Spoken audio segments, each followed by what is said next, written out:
Hello and welcome to our August edition of Markets in 2 Minutes. This is Connor Darrell from the WealthSpire investment team. With all of the recent headlines focused on inflation and the strong rebound in equities, we wanted to highlight two things that have flown a little bit under the radar in recent weeks.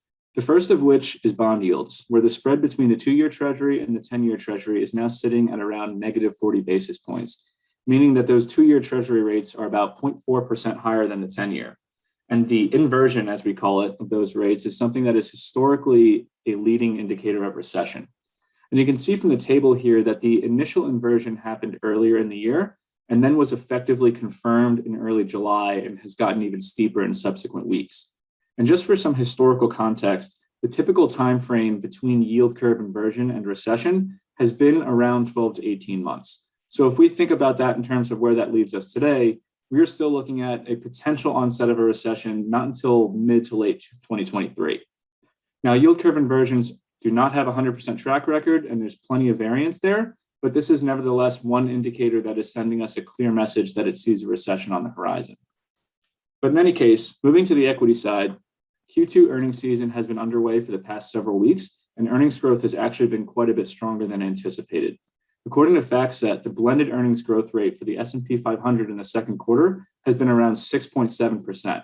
So on the top line, that's a pretty healthy number when you factor in all of the gloomy economic headlines we've been seeing.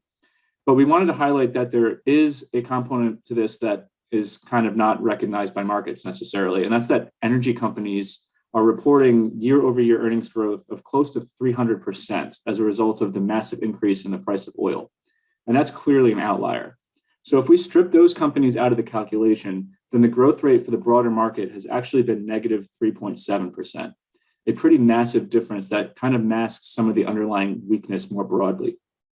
So for us, what all this suggests is that with the S&P 500 having now recovered close to half of its losses from earlier in the year, it's important for us to keep in mind that there remains some signals out there that we aren't totally out of the woods just yet.